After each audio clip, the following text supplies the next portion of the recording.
Welcome back. You're here for another episode of Paper Route. You know who I am. I'm Corey in the cut. I got Woo in the West with me. Of course, Ashley Nicole Moss. And a little later, yep, she's in the building. She's not in the building, in the studio, but we got her. We're here with us. And a little later, we're going to have Antoine Walker join the show. You know, it's always a good show when we got Antoine Walker on. But we got a lot of stuff to talk about today, believe it or not. Ashley, happy hump day. How you feeling? I'm feeling good. Yeah. It's hump day, you know. It is. It's hump day. It is. It sure Yeah, is. there's a lot of interesting storylines going on. We are officially, Corey, in the dog days of summer. Absolutely. Dog days of sports, rather. You know, basketball season has come and gone. Football season, not quite here yet. Not quite here. Baseball season, not really in the prime of the meat of it yet. And hockey, if you're a hockey fan, that ended last night. Shout out to the Las Vegas Knights. They won Golden Knights, I believe. Yeah, the first Stanley Cup last night. So yeah, it's slim pickings out here. Slim pickings. Now, Corey, slim pickings. We got a lot of drama though. We got a lot of drama we're gonna talk about a little later. Stephon Diggs. I like drama. Yeah. Stephon Diggs, you know, he hasn't been a participant at mini camp today. We'll talk about that a little bit later. And also Saquon Barkley still hasn't signed the franchise tag yet. And I know Woo in the West, he's probably a little concerned there because that's their franchise. Oh yeah. Me and BC both. Yeah, let's be honest, man. Like the Saquon Barkley, he's a huge part of the offense. So we'll talk about that a little bit later. But yeah, Ashley, as Ashley just alluded to, we in the dog days. But congratulations again. I didn't say it to the Vegas Golden Knights. They just captured their Stanley Cup in the 6th year of their existence. They've been I guess there's only been like about 3 or 4 teams in all of sports that have been able to do it that soon in their existence. So shout out to them for winning the Stanley Cup. It's been a rough week for South Florida sports, hasn't it? Very much so. I'm actually a Panthers fan. Are you really? Yeah. Are you really? Yeah, I've gone to games, everything. Andrew. Please get a grip. No. Baseball and hockey, I'm in Florida. Every basketball and football, I'm out of the state. That's all. Yeah. Okay. So I'm technically in New York if you think about it, because it's Brooklyn and Giants. You right. I was gonna say you all over the place. I just realized being home, I don't have any lip gloss on, so y'all talk. I'm listening. Go ahead. Well, you know, you get a pass. The woman gets the pass, apparently, right, Woo? It's our daily exfoliation. Right, exactly. This is not a dating red flag or turn off because I am a girl. You see how that works? Right. Yeah. That's interesting. Yeah, well, all right, yeah, we'll give you that. We'll give you that. But yeah, you know, the Panthers, they lost 3-1 last night. The Heat obviously lost in the same fashion, 3-1 to the Nuggets. But hey, we made it this far. We gotta chalk it up as a W. Of course, we don't like moral victories, but we made it this far. We gotta count our dubs. Oh yeah. Next, right? With another story that's really had the sports world, kind of in a craze, is this story around Baby Gronk. If you haven't heard of Baby Gronk, he's a 10-year-old social media sensation. He actually has 320K followers on Instagram. But recently he was in an interview, him and his father, and yeah, him and his father. I'd say his father more so has kind of been rubbing people the wrong way. So take a look at this interview, and then we'll look at maybe take a look at his Instagram page as well. Are you him is the real question. Yes. See, I'm gonna punch him in. Ask that again, bro. Say, man, what kind of question is that? You see my Instagram? Say that. Ready? All right, hey, Baby Gronk, are you him? What kind of question is that? Look at my Instagram. So yeah, that was a conversation that they had on a podcast recently, and people kind of been rubbed the wrong way with it. They're like, is it the dad trying to exploit the kid for money? Boo. Yeah, so that's been the conversation. And recently, because what's also been happening is that Baby Gronk's dad has been just reaching out to a lot of different media outlets, of course, just to kind of get his kids some more exposure and whatnot. Ashley, he's reached out to you as well? I've gotten, I want to say, 3 DMs from this man. Wow. And he DMs you via Baby Gronk's Instagram account. So at first I'm like, why is this baby DMing me? Why is a child DMing me? 10-year-old. But yeah, I've gotten 1 from him or 2 when I was at Sports Illustrated, and 1 since I've been here at I Am Athlete, or maybe I have those numbers backwards and it's 2 at I Am Athlete, 1 here at Sports Illustrated. But I've Got a picture gotten here a with few Brandon. DMs from him. I've never answered them. They're like in my like message request. Mm-hmm. But I'm just like, he's 10, bro. Like, can we not? Like, I understand that, I make no state. I don't know if I've ever told you guys this, Mm-hmm. but I got my first start in sports in the football world when I was working at NBC6 down here in Miami, and I was covering Pop Warner. So I'm very familiar with youth football and things like Right. that. But I mean, I feel like this guy's taking it to a whole different level, and it feels a little bit or a lot like exploitation. It feels like he's trying to vicariously live through his kid to accomplish all the things that maybe he wasn't able to accomplish. And I understand putting your kids in sports and, having that, and especially if they express interest in playing certain sports, putting them in there. But I think there's also like levels of still allowing them to be a kid. Yeah. This guy is not, Gronk. He's not a professional athlete. He's not even a collegiate athlete. Like, he's a 10-year-old kid.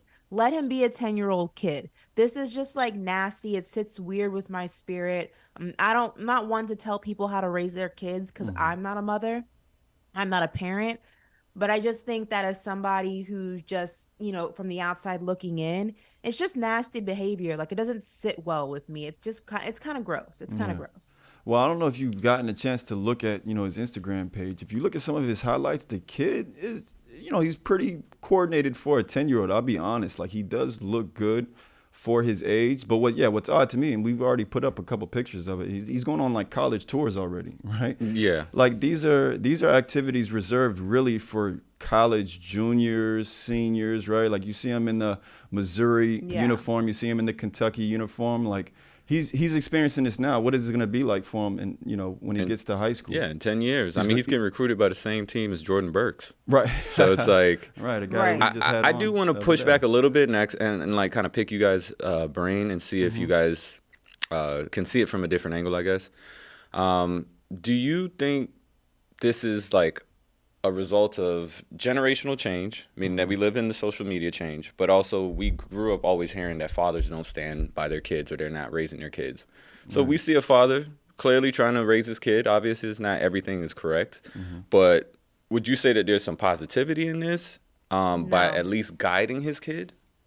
It doesn't feel like guiding to me, and it feels like he's trying to live through his child. And unlike, people will say, well, what about LeVar Ball? LeVar Ball's kids were semi-grown. Like, they were teenagers, and he was kind of molding them and getting them ready for the NBA.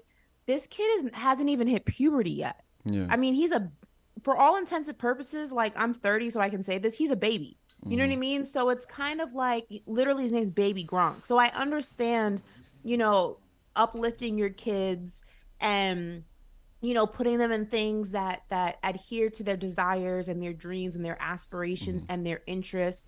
But let's also like not forget, when you're 10 years old, sometimes the things that you want when you're 10, you don't want when you're 18. And you still want to have a level of freedom to go ahead and figure those things out without having that immense pressure. It's like those parents who put their kids in all these activities to like try to like get them to be the next Mozart or the next, Picasso. And it's like, does the kid even want to be an artist? Does the kid even want to do commercials? Like, what does the kid actually want to do?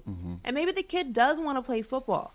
I just don't know if like this level of, what's being pushed upon him is healthy, because he may change his mind. Exactly. And what if he does want to change his mind and his dad's like, no, I've already invested so much. Like, if you wanted to be a football player, bro, you should have taken that path. This is your kid.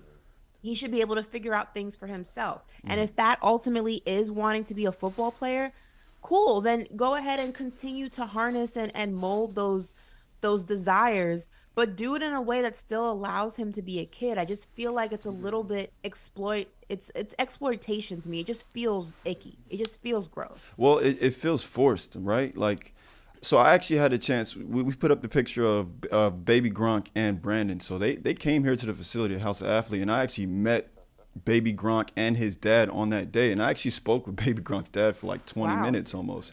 And what I could say is, because what Baby Gronk was there doing was actually just working out with one of our trainers. And I was able to see him firsthand, actually see him working out. And like I said earlier, like, he has coordination.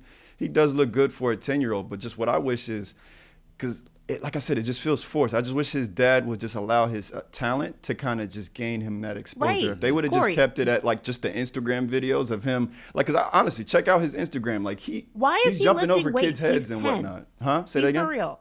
Why is he lifting weights? He's 10. He shouldn't be doing lifting weights. half the things that he's doing? First of all, it's unhealthy. There's been scientific studies that show it stunts your growth and it stunts your development before if you start lifting heavy weights before puberty. Like, he is a child. And even in that clip on that podcast, you can see he's forcing him to say certain things. Like, his dad is feeding him things to say and things not to say. So while maybe harnessing his desire to play sports is not, there's nothing wrong with that. I'm not knocking that. I'm knocking the way he's going about it. He's exploiting this kid and not allowing him to be a kid. And it's just, I don't know, it's just gross. Like, you're reaching out to all these outlets and it's just, it seems thirsty. It seems like a little bit like you couldn't make it to the NFL, so now you're trying to make sure your kid makes it. And it's just, I don't know. It's weird. I wouldn't want to imagine a day when the kid wakes up, baby Gronk, and says, "Hey, Dad, I just want to go outside and play." Right. You know, or go to the store, or go on a date, and doesn't want to do sports anymore. Right. Yeah. That's what does the dad do then? Because I agree with Ashley, and I agree with some of the people in this chat that's saying I think he's living vicariously through him. Yeah. Yeah. It's an unfortunate situation. Like, you just hope again that baby Gronk is at least having fun with it, you know? Like, I hope that he's at least enjoying some of these experiences he's having. Because, like, if he doesn't look like he's having fun if we're going to keep it a buck. The kid you don't always think looks so? miserable. Yeah. He always looks miserable. Like, he doesn't look happy. He doesn't look like a kid who wants to be there half the time. Like, it just doesn't, it looks like it's a chore, essentially. Right. What's the percentage, guys, that he makes it to the NFL? I mean, for anyone, it's like a slim percentage anyway. You know what I'm saying? So it's like his percentage is the same as everyone else's. Like, it's funny. Well, so we had a comment. You see on the lower third there that players are starting to call out baby Gronk. Will Compton, he's a co-host of Bussin' with the Boys. He had something to say to baby Gronk's father, because just like you, Ashley, he reached out to him and was asking to be on his platform or whatnot. I think we have a screenshot of their conversation. But yeah, you know, it's just him, you know, asking just. But again, this is what he does often, and to a lot of people, it's a little come off just a little too aggressive. But this was the conversation they had. Will Compton, you know, politely said no, they'd like to pass. But then, as you can see, he kind of just kept following up with them like, okay, appreciate you getting back, but what's up? Like, can we still come on the platform? So, you know, this is what again a lot of people have said that they've been experiencing, and it's borderline abusive. Yeah. Right? And then you look at the Not interview. only that, guys, but like there was on. another screenshot, Corey. I don't know if you saw it, but baby Gronk's dad reached out to Will's co-host. I guess he has a co-host or one of his co-hosts on the podcast, and said something along the lines like, "Can we still come on the pod? We don't need Will." Like, bro, come on. Come on, man.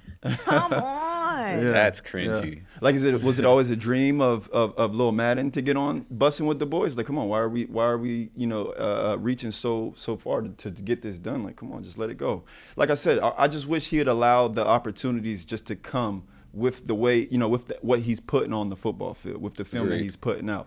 And it's like he's 10 years old, so he can only do so much. The Little League football seasons are only so long.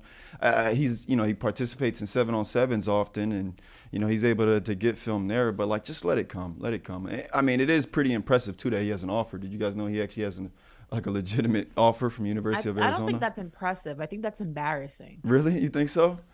Like, Explain. why are you offering a 10-year-old a scholarship? You It's embarrassing on Arizona's part. You don't know what his body type's going to look like in 10 years. You don't know what his skill set's going to be in 10 years. You don't know what his football IQ is going to be in 10 years. How the hell are you offering somebody a scholarship at 10 years old? Like, be for real. Yeah. Like, be serious. When should a father Corey, kind when of did do you these start things, playing though? football? Say that again? When did you start playing football? Actually, like, what age? At 8.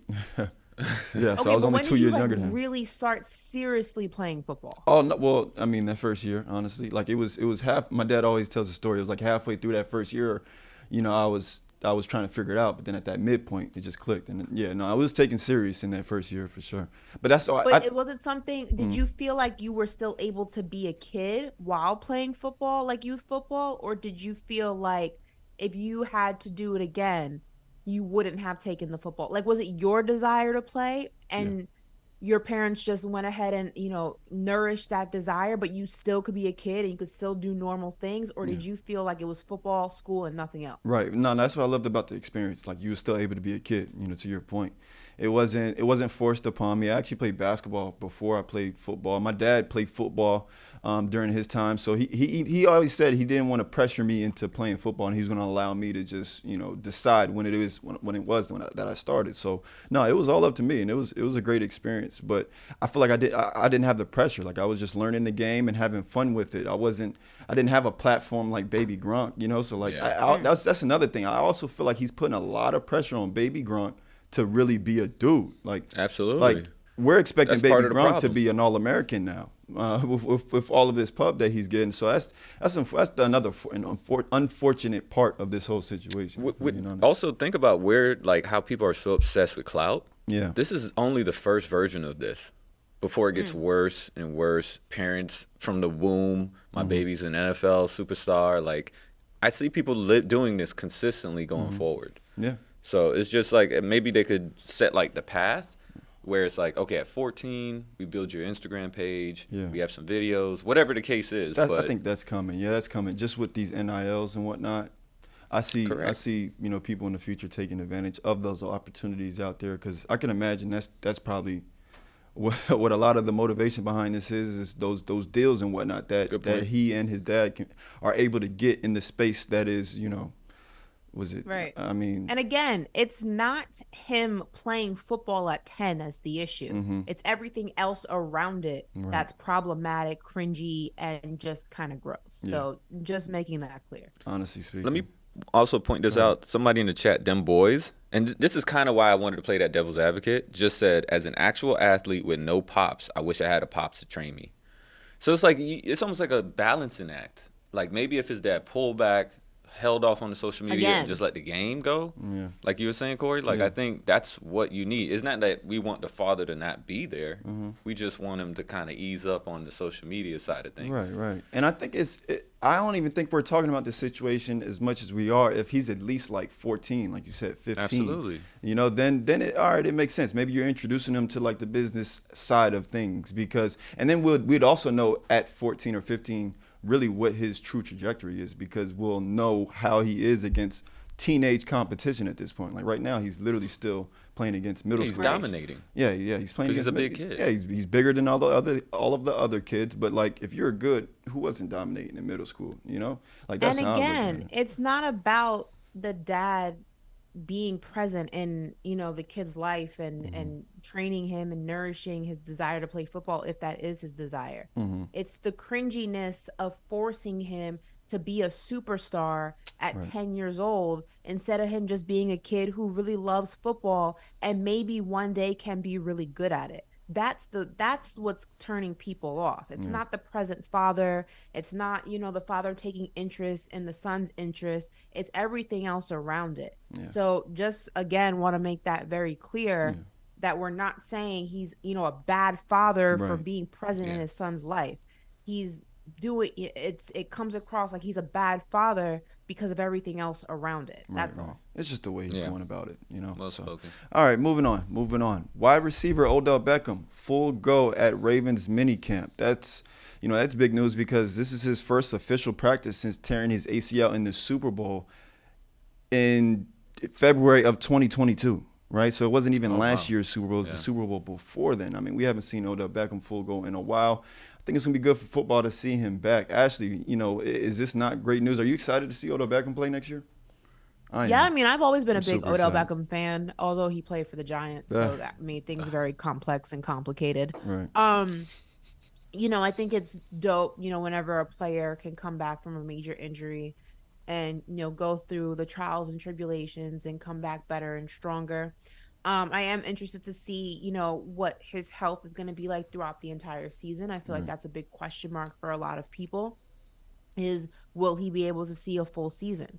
Hopefully he can, because the Ravens put a lot of stock for a 1-year deal on a healthy Odell Beckham, because that was going to be a huge offensive weapon for Lamar Jackson. So hopefully they took the right gamble, but I'm excited to see the connection that him and Lamar build with each other and what that looks like when it comes to actually play during the season. Right. Well, that was going to be my next question. Like, how big of a piece is this for Lamar Jackson? I think because that's really what has been lacking in the Ravens offense, somebody that can stretch the field. And now it's great because now they have multiple receivers that can stretch the field. You got an Odell Beckham, and then you also got a Zay Flowers out of Boston College. So, I mean, this offense, they've already said, this year we're throwing the ball. Lamar Jackson's already expressed his excitement about that. But to add an Odell Beckham in the mix, Right. who is going? They're gonna have a problem. They're gonna have a problem there in the AFC North, really in the AFC in general. Yeah, as a Giants fan, I'm sure BC could feel me on this, man. We miss Odell just for what he gave us, but I feel like at this point we're looking at, an athlete that just is kind of like beyond their prime, right? Mm-hmm. The knee surgeries, you can't cut as quick. I think he's a great receiver, but I just think it's past his time at this point. You think so? So you don't, Ashley? You think he'll be able to? I'm not mad at that. Yeah. I mean, I can see that. I mean, listen, again, this is a player who in some way, shape, or form since the Giants has had an injury whether small, whether large, right? Yeah. So health is a big question mark when you talk about Odell. Also, he's going to be wide receiver number 1. So that's a level of pressure that he hasn't had since the Giants. Because if you think about it, he wasn't wide receiver number 1 in Cleveland. Him and Baker Mayfield didn't have that connection. He wasn't wide receiver number 1 in LA, right? So this is his first time that he's really going to have the bulk of the responsibility on his shoulders. And it's going to be the success of this Ravens team is going to be contingent on the relationship between Lamar and Odell, and also Odell's success individually as a receiver. So I can understand people's apprehensiveness when you're getting an Odell Beckham who's not New York Giants Odell Beckham. It's a little bit of a gamble because also, listen, I personally don't think Odell's enough. I think that they should be looking at other options. But I agree with Andrew. It's a big question mark. I'll say that. Yeah. It's a big question mark. You think he returns back to 2018 Odell Beckham? That was the last time he had 1,000 yards. He had 1,000 yards, 4 touchdowns that season. Do we see that coming from him next year? I'm kind of speechless right now because I want to say no. No? I don't think he's going to – I think he's going to be a short route kind of guy. Yeah. At best, late in games, long distance, which also isn't really Lamar's game right now. So, I think the short game will work for him, but I don't know if he's going to, go over 1,000 yards. Unless he just has an incredible season. It's just hard for me to think that way because I know how much value in the knees and the ankles hold in a game. Yeah. And it's to know that he had all these surgeries and quick turns and getting hit, like Brandon said it the other day, he knew that first time he got hit when it was over. Mm-hmm. Yeah. And I feel like that's where he is right now. He's just waiting on the hit. Yeah, you think so? To kind of feel, because the NFL is not an easy game, man. No, it's not. Definitely not. I mean, what's the squad they have? They have Odell, they have Mark Andrews, they have Zay Flowers. They signed Nelson Aguilar. Oh, they did? They did, yeah. They got a Nelson Aguilar. They got the guys that were already there. What's his name? I mean, they have a nice little squad. It's just, here's the thing. There has to be a level of rational expectation for Odell, right? Mm-hmm. You have to expect Odell to be productive for the entire season. Yeah. That is a given. But I think that people should also be realistic, and being productive doesn't mean being New York Giants Odell. Right. And I think that's the biggest key here. Because I agree, I don't think he's going to be New York Giants Odell. A lot has happened since then in terms of, injuries and things like that and how it's affected his game. Mm-hmm. Does that mean you can't be productive? No. Does that mean you can't still be a weapon? No. But I think there needs to be a level of understanding where Odell is currently and not put this unrealistic expectation to be the Odell of the past. I think that's the biggest thing for me. Yeah. I have a question. What's up? You know how in the NBA we do load management? Uh-huh. Is that something that you guys think is possible in the NFL? Meaning, maybe he plays a quarter here, maybe he doesn't start the game kind of thing, just to preserve? If someone has really great hands and good route running, is it worth load management in that sense? Well, I think with him, I think they'll be able to do that really throughout camp to really see where he is heading into the season. And if he looks good through camp, because right now, he's getting like a little test run in mini camp. Yeah. Then come camp, they'll be able to get, like full contact in, so they'll really know where he is then. If he's full going, ready to go, I don't see them really easing him in when it comes time for the regular season. Okay. I mean, we'll see, of course. Only time will tell. But nah, I don't think that'd be necessary for the NFL. Okay. Yeah.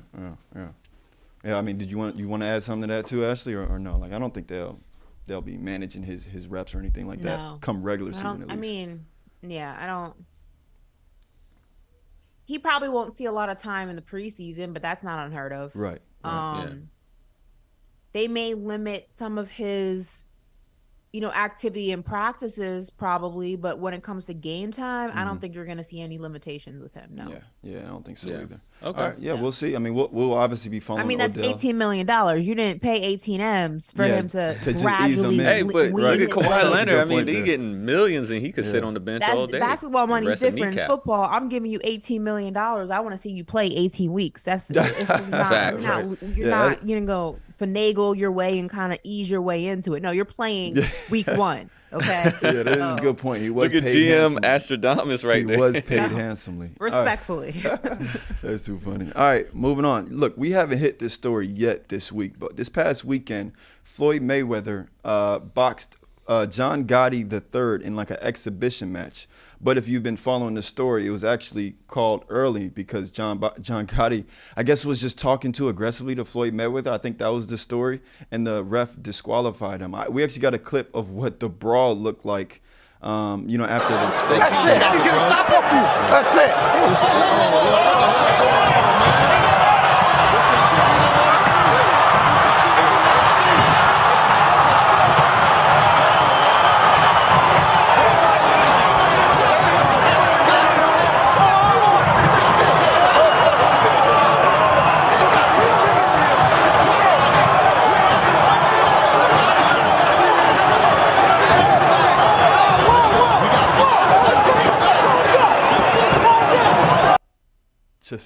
Just complete mayhem, right? I mean, look, despite John Gotti III being there by himself because he was the instigator, again, he was suspended 6 months for his role in the brawl. Actually, we haven't even talked about this yet. Did you get to see the brawl and everything that happened? No. No. I have many questions. Yeah. I don't even know where to start. Mm-hmm. One, is this what the Gotti family has become? Like, is this what we're doing? Right. Like, I listen, I understand the days of the crime family it's not quite the Gambino crime family is not what they used to be, but my God, is this what it has come to? Right. Second of all, why is Floyd Mayweather doing exhibition fights? You are rich. You don't have to do this anymore. Like, you've already proven your worth in the world of boxing. Right. Like, you've made boatloads, crap loads of money. Can't you just like chill out in Fiji somewhere? Let me tell you guys something right now. If I was Floyd Mayweather and I made all the money that I had made in boxing and I was buying Birkin bags like it was a Wendy's 5 for $5 piece meal, you would never see me in public again unless you had to. I would be on the most exclusive island somewhere, Right. with this sick crib, flying my private jet to France when I wanted to go shopping. Like, you would never see me at something like this. This is just like, what was the reason? Like, why? You don't have to do this, Floyd. Yeah. You don't have to do this. I'm very confused. Well, would you Like, are believe you me? bored? Would you If believe you're me? bored, take up painting or something. I don't like. What are we doing?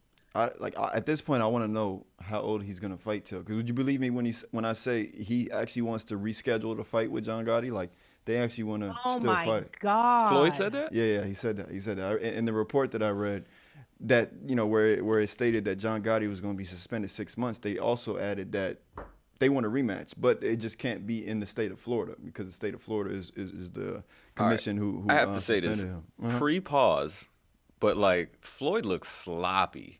Yeah. Like his body that's not the Floyd I know. I So know. it's like, Dude looks sloppy. He's retired. that's what I'm saying. Like, why are you the whole fighting? Yeah. Floyd got to give it up because why? Right? Like You know Ashley what said, it why? is? It's Jordan on the Wizards. That's what this is. I watched something last night. It was a short documentary on it. It's just once you're at that level, you cannot stop. You do not want to believe that you're not the greatest. And the thing that sucks about Floyd doing this, he's not even putting his record on the line. These are straight exhibition matches. Ridiculous. Yeah, BC's in there right now agreeing with me. Yeah. He only does this to show off, get some money. I mean, I haven't seen a video of this in any higher quality, so it's like, where are you doing this? Right, where is Like, this? I heard It this was was on through the Zeus or Zeus something. channel, Woo. Yeah, the Zeus Network. It was on Zeus channel. Zeus, which is like this just ghetto, like take Love and Hip Hop, downgrade it probably like 50, downgrade it to like -50, but that's all that exists on the channel. Like that's what we're talking about here. Like Yeah. I actually saw one of his exhibition fights when he fought one of the Paul brothers. Oh, when yeah, he was Logan at Paul. Hard Rock. Yeah. And I remember, and I got invited to it. Like one of my friends had like a suite, so we just pulled up and we were like, "All right, we'll check it out." I remember sitting there and I was like, "People actually paid for this? Right. What are we doing? They can't even touch each other." Like, pause. Sorry, they can't even but they can't even actually fight. I just don't understand how you can have so much success in a sport that's so physical and so brutal on your body. Right. And just not be okay with just being like, it's been real. I did what I did. Yeah. I made a lot of money. I took down your fave. I took down your fave. I took down your fave. I'm undefeated. Like I'm him. Why can't you just take that and chill somewhere? Like grab a drink and get That's a tan and just vibe. Like, Right. listen, it couldn't be me, bro. You would never see me again. I It know. couldn't be me. I feel like this is if you still want to be in the sport, train a young boxer that's coming up. Open a gym and train. Like, why does it have to be you? I'm so confused. Yeah, I mean, he's doing that with Tank, Right. but I definitely he think has he a should couple other retire. boxers. Yeah, he has a couple other boxers that he kind of mentors and whatnot. Yeah, I mean, I think it's time for him to kind of hang it up. Like, don't be the guy that now we're starting to question if you're ruining your reputation in the long run. But I just think, like, okay, for instance, I was just thinking this can only happen in boxing. You would never see exhibition matches in MMA. Oh yeah, no. You know what I mean? And I think what it's doing is we know Pretty Boy Floyd, we know Money Mayweather, and now we know Exhibition Mayweather. Right. And this to me just looks like anybody's dad could just get in the ring and fight. Not And I somebody's hate that dad. about these Anybody's dad. No, what I wanted to say was I feel like this is the equivalent of Tom Brady entering an extreme flag football league and just taking that extremely serious for years on end. Like, come on, let it go, Floyd. Come on. But moving on, Ashley, I got another piece of news before we hop into Stephon Diggs, Saquon Barkley. For the first time in 30 years, no hip hop album or single has hit #1 on the charts. That is according to Billboard. Right? They said this stretch has been the longest stretch in a calendar year since 1993. Ashley, who's going to save us? Who's going to save us by the end of the year? I don't know. Really? Not What's up even with that? Dirk and J. Cole's track? Nope. That All My didn't hit Life number by one? Dirk didn't hit #1. I mean, there's probably a couple other weird. songs that would have hit. But yeah, I know you I would have would've thought thought All My that Life would've done it. would have done. Yeah, I thought that would have been I the mean, one. I did if see you're this in report. touch with, if you're in touch with kind of like all types of music, pop is really kind of running things right now. It is. Like, I'm actually surprised like the rap girls haven't had a #1 because I feel like they're holding it down. But Right. I mean, it's hard to be #1 when Taylor Swift owns 1 through 15. Like it's right. it's hard. Yeah. You know what I It's mean? just where we It's are not right an easy now. task. BC said Cardi about to come with something. That's funny you said that. Yeah, I was gonna add that BC before the show, he was saying that Cardi B probably be the one to get the #1 spot. I mean, she kind of is that #1 right now, right? Like, who's really competing with her? I think Glorilla got a good chance. Glorilla and Lotto, I think, are the two female artists. Maybe I love me some Lotto. Yeah, I Big think- Lotto. Yeah, Big right. Lotto. Rip me out the plastic. Rip me out the plastic. I mean, yeah, listen, no, if you think about it, that's the biggest album so far that were holding down #1 for the longest was Taylor Swift and SZA. I mean, I think that they had a joint album together. no. SZA had her album that was Oh. #1 for weeks, and then Taylor Swift came out, and Oh, I Taylor see. Swift was like #1 for weeks. Got you. I mean, I wouldn't say I'm not. I wouldn't say I'm like not surprised, but I am surprised. I'm kind of in the middle.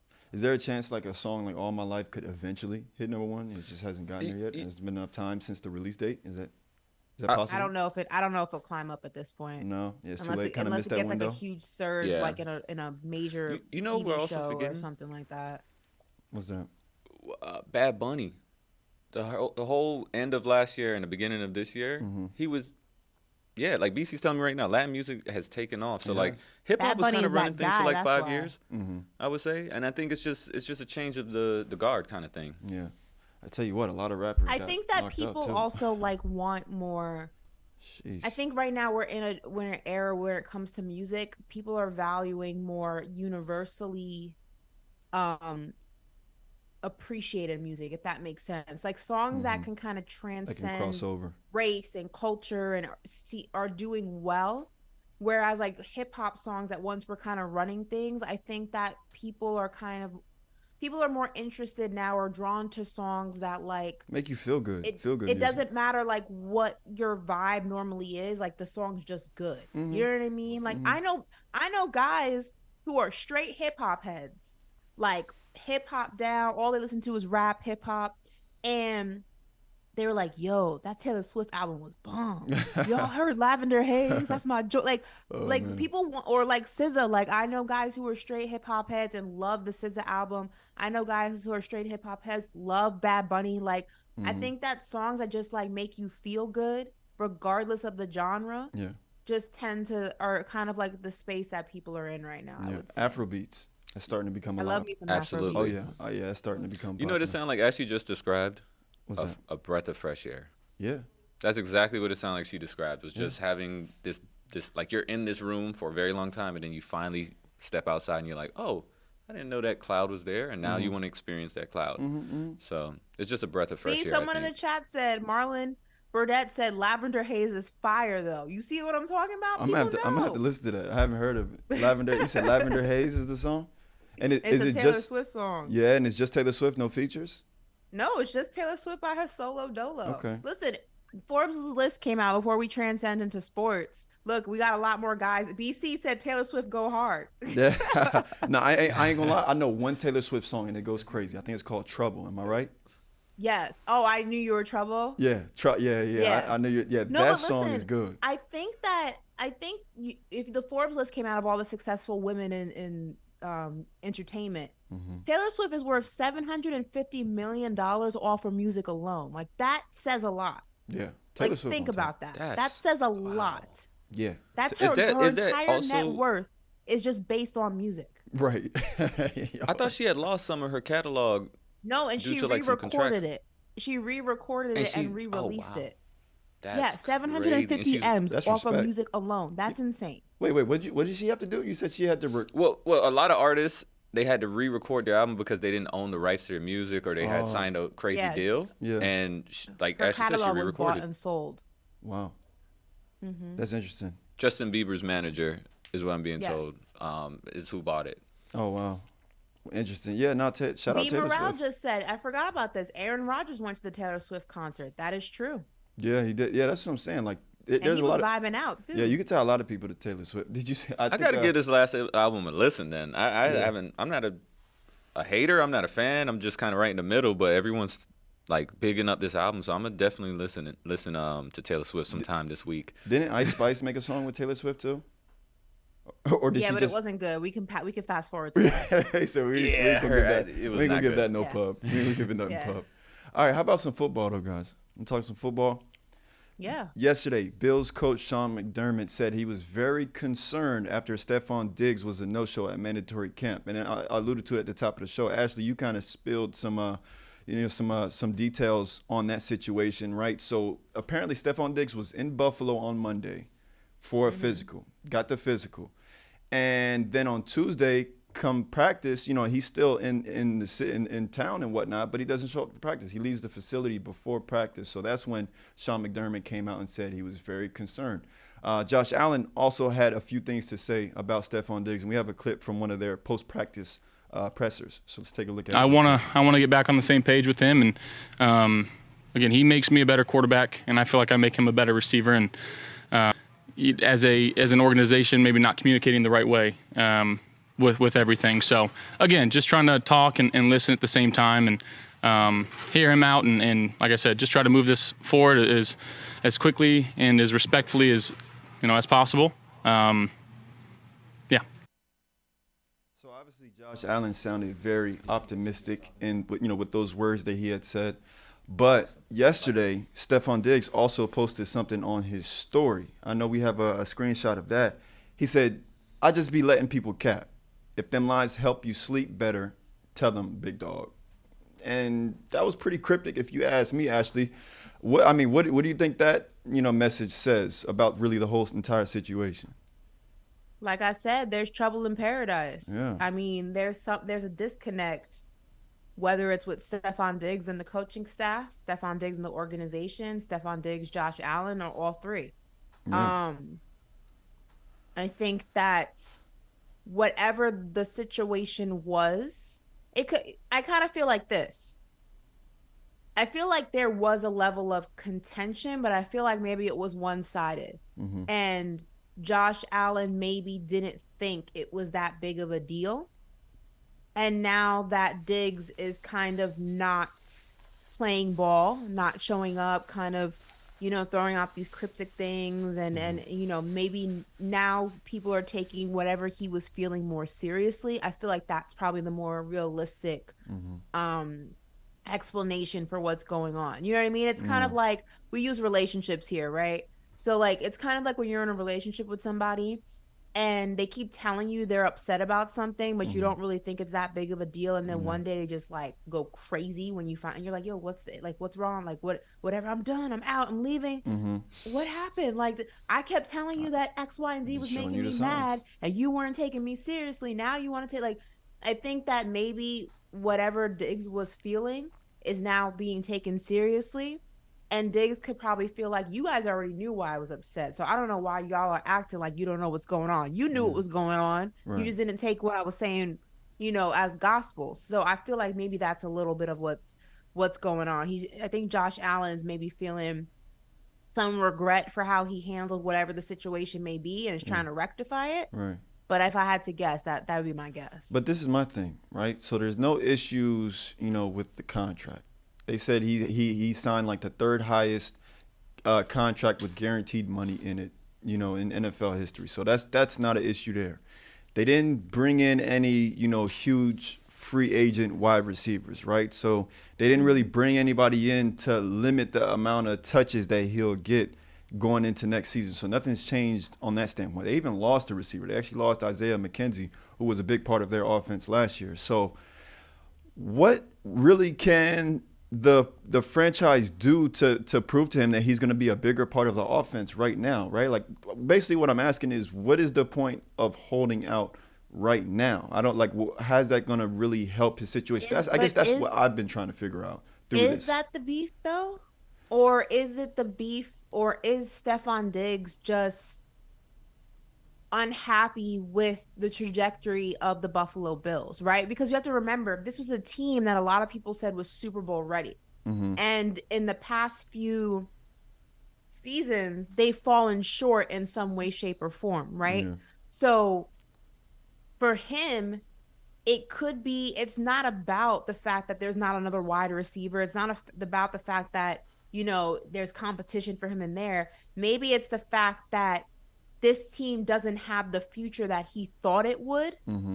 And there's not any there haven't been any ramifications made to make it the team that they promised that it would be. Yeah. And maybe Stephon Diggs feels a certain way about that and has vocalized that. And maybe other people don't feel the same urgency or see the same smoke that he's seeing. Yeah. And that's where the disconnect is coming in. Like, he's expressed his unhappiness with where this team is going. He's expressed his unhappiness in Josh Allen's development or lack thereof in certain areas, whatever the case may be. Although he is a top quarterback in this league, he wants to win. It's not just about the money for him. He wants a championship. He made that clear when he was in Minnesota. He wanted a championship. This was supposed to be the team that was going to take him there. And for some reason, in multiple ways, they have fallen short. He's unhappy. He's not feeling heard. And now he wants out. That would be my rationale to it. I'm interested to see like where the holes are going to be in this Bills team in general, right? Like, is it? I'm wondering, is he concerned about the defense? Is he concerned about some holes on offense? Because I mean, you look at the tight end position. I think they're good at the tight end position. They added the running back from the Patriots, who I think is gonna be a good addition for him. They already have James Cook, who showed promise last year. Then you look on the defensive side of the ball. I mean, they have a good D line. I mean, if you got Von Miller on your defensive line, you're in good shape. They have good linebackers. The secondary, I mean, I can't imagine there'd be holes in the secondary. I know they did lose. I forget if it was Poyer or if it was the other safety, but I mean, for the most part, the team looks pretty good. So that's why I'm just like, what is there for Stephon Diggs really to be concerned about? I mean, that's why I say I'll be interested to see where the holes in the Bills, show up to be, come the regular season. Because I mean, he's concerned they aren't winning. Yeah. Like they're not winning the way that they're supposed to be winning, and I would guess that. Yeah, what do you need? What do you think they need to get over the hump? I think for him also, I would get, and if Brandon was on the show, he could speak to this more. But as a wide receiver, when you express those concerns, maybe you're heard, maybe you're not. But when a quarterback says it, then you're heard. And maybe he feels like Josh Allen's not backing him the way that he wants to be backed. And at one point, they were on the same wavelength. And they wanted the same things, and they were like, listen, what you want, listen, if you can't get it, I got you, bro. I'm going to make sure we get it. Like, maybe that's no longer the case as well. So Stephon feels like, yo, like, y'all not listening to me. Like, this is what, like, this is not working. Like, how we need to fix, I don't know. I feel like it's not about competition or the money. I feel like it's about the fact that this was supposed to be a Super Bowl team. It's not. And that's where his frustration is. Yeah. We'll see. Yeah, did you? I was just gonna add in. I think we have to consider like all those end of season photos of Diggs on the field, the other team celebrating. I don't want to make any accusations, but I do think part of this is in his head. And what I mean is that like the losing is getting to him. I think Ashley made that point really well, and they're just going off page. So I think we're looking at someone who is doing that thing where we talk in our head and just kind of come to conclusions, even though we're not talking and communicating all the time with other people. I think he's done that sometimes, but I just think that it's probably more going on up here. Like I want to win. I'm not saying anything's wrong with what's going on. I'm just saying that he's probably fighting himself a little bit in this because he wants to win so hard. I don't think the team doesn't want to win. Right. Von Miller gave us a speech like we're going to the Super Bowl. So I just think some of this, maybe even if it's 20%, is just in the head. And Von Miller. We do have some breaking news, though. Yeah, what's that? That shout out to JP for sliding me this breaking news. It was reported, there is a photograph, so you know what they say, pictures or it didn't happen. Stephon Diggs is currently practicing at mandatory minicamp right now. Okay. So he is in the building. Okay. And he's actually practicing. He's suited up. There's a photo of him. Let's see if I can open this up for y'all. I'm going to hold it to the camera. Can you see it? There is a photo of Diggs and Allen side by side at mandatory minicamp. Okay. We got some good signs. Together again. Yeah, we got some good signs. All right. Yeah, that should make people feel good. Like I said, that's why I felt this was a situation that could be fixed. Like I didn't really see too many issues or too many things going wrong or going left in the situation for it to be unsalvageable, Yeah. So, yeah. No, I mean, that's good news. Get out of your head. Right. And just go to the camps. Just do it. Like, you have a great team. I think he has a very high chance of making it back. And just focus on the game. Focus on the catch. Focus on your hands. Yeah. And that's it. Well, his teammates had his back. Von Miller, he had said to the media, I'm on Steph's side. There wouldn't be a Von Miller here in Buffalo without Stephon Diggs. So, I mean, his teammates are in support. We heard from Josh Allen. Hope the coaches, they're on good terms now with him being at practice and whatnot, and the Bills can just look forward. So Get out your feelings and get in your bag. You heard? right, Stephon. I mean, yeah. So I mean, I hope he has a good season this year too. I think he's had 3 straight seasons with 1,200 yards. So of course we're expecting the same going into next season. But all right, moving on. Saquon Barkley. He has yet to sign his $10.1 million franchise tag. Now we learned earlier this week that Saquon decided he wasn't going to participate at minicamp. Different from Stephon Diggs. We were just speaking on him. He hasn't showed up to minicamp, and his coach Brian Dabble, he had spoke to the media after practice yesterday. This is what he had to say to the Saquon questions. When you make your plans for the future, like for the season, are you planning as if he's going to be there? I'm just planning for today. Possibility of what? I'm just planning for today. Have a good practice. But you obviously have to do roster construction. No? Yeah, I'm just worried about today right now, Jordan. Because he's so important to the team, can something like that become a distraction eventually? From your experience as a coach. I'm just focused on today, Pat. Coach seemed a little frustrated there. Ashley, are you frustrated that they haven't signed him to a long-term deal yet? I'm just planning for today. Like, right. Shut up. What? Didn't that feel very Marshawn Lynchy? Kind of like I'm just here to make sure I don't get fined. Lynch like that. That's your head coach, not mine. Hey, I'm just saying the way his approach was. He just didn't want to get fined. He had to show up. Unfortunately, this is going to be a game of chicken. And for people who aren't familiar with what that is, it's basically when 2 cars are going at each other head on.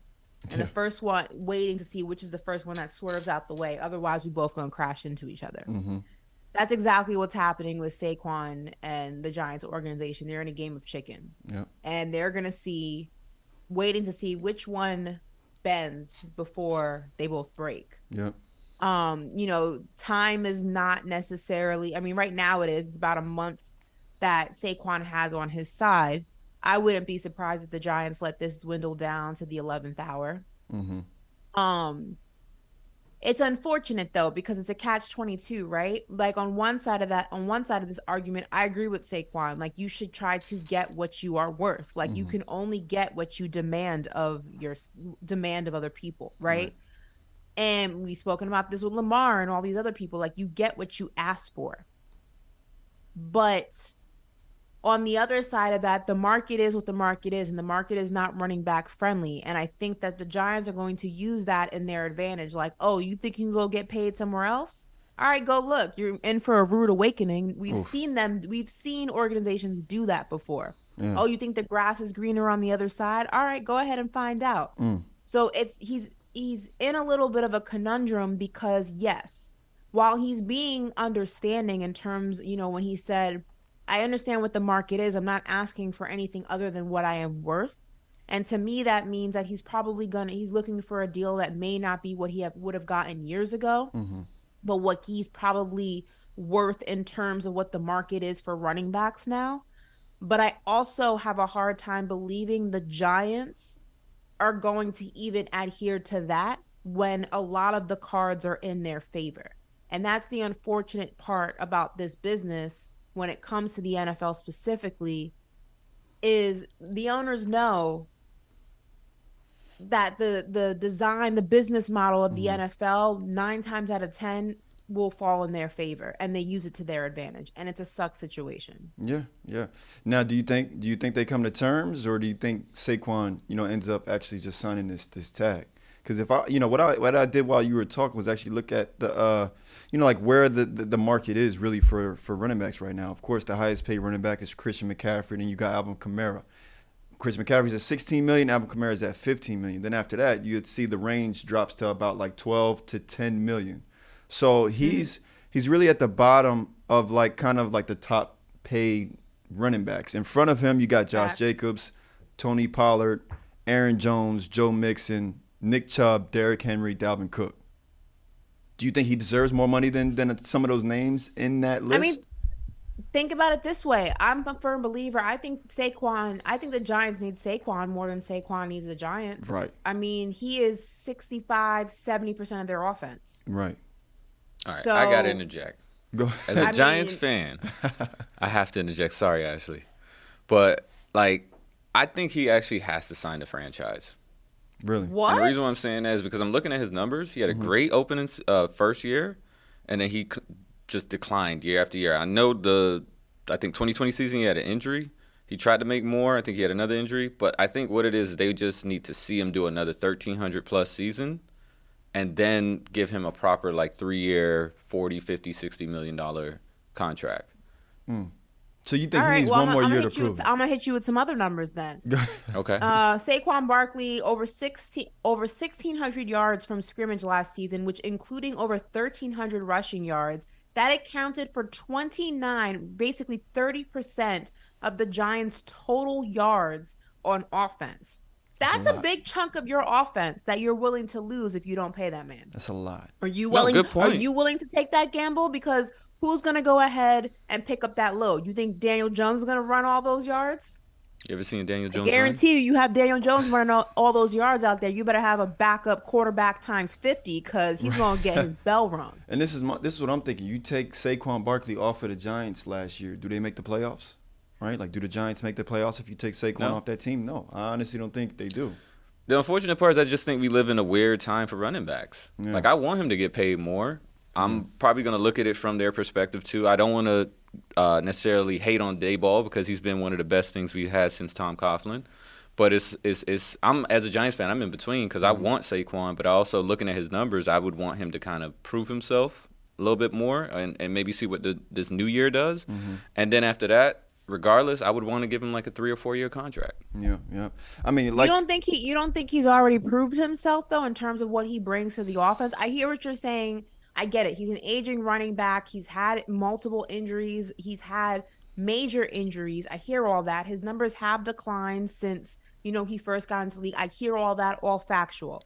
But we have also, with the numbers that I gave, we see that he is a big chunk of that offense. So he has proved his worth when it comes to this Giant organization and what he means to the success of this team.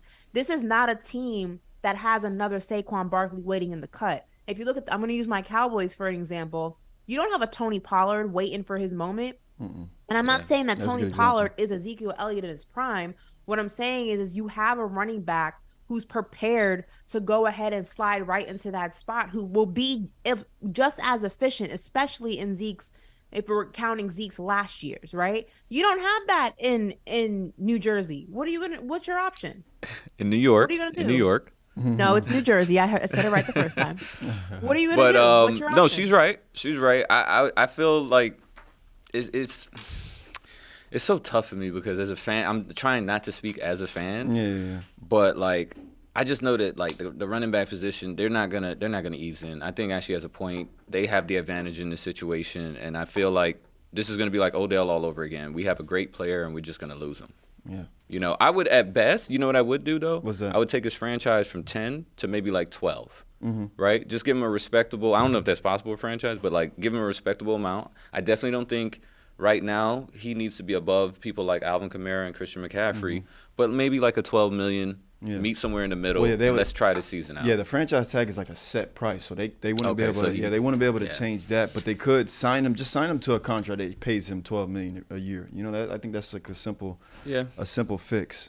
You're listening to Paper Route on Sirius XM Faction Talk Station 103, or you're watching us live on YouTube on the I Am Athlete channel. I wanted to give y'all like a hypothetical though before we move on from the Giants, because if the Giants have Saquon Barkley on their team, I think they have a promising squad. I think they're looking at a promising season because they made some additions, right? They added Jalen Hyatt, right, receiver from Tennessee through the draft. They added Darren Waller, right, former All-Pro tight end or current All-Pro tight end from the Raiders, and they added Paris Campbell. He was a wide receiver from the Colts.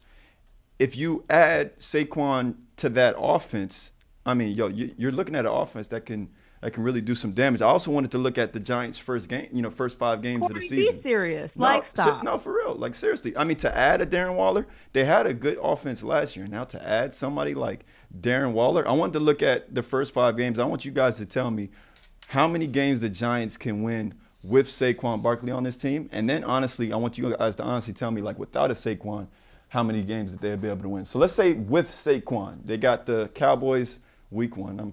I'm pretty sure I know who Ashley's losing that take. game. Yeah. Go ahead. Yeah, and then they got the Cardinals automatic week dub. 2.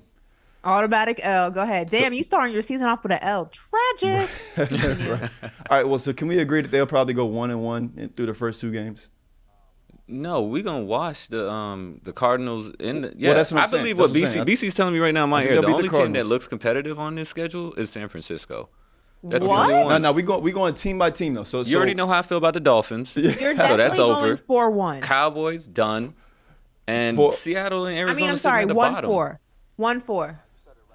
Realistically The speaking, only game they win in these first 5 weeks, I believe, would be Arizona. sheesh. I was thinking honestly. I was thinking maybe Arizona and maybe Seattle. I think they have a chance. I don't to beat know. Seattle. I don't know. That's about You gonna be a think Seattle. we're gonna tough game, go 0-5 or something? I think y'all can go 2. I think y'all can go 2-3. I don't think y'all beating the. Honestly, actually, we're being completely You're honest. not beating I the think- What's happening on Cowboys. I think October the 8th, Cowboys Corey? is a toss up. I think that actually might be a toss Y'all up. are not beating the. Is that home? Is that a home game? It's it's in New York. It's in New York. It's in New Jersey. Okay, not it's in New beating the Jersey. Cowboys. I'll give you the Cardinals because they're in disarray. Not beating the 49ers. that's in San Fran. Maybe Seattle, but I'm not 100% sold on Seattle.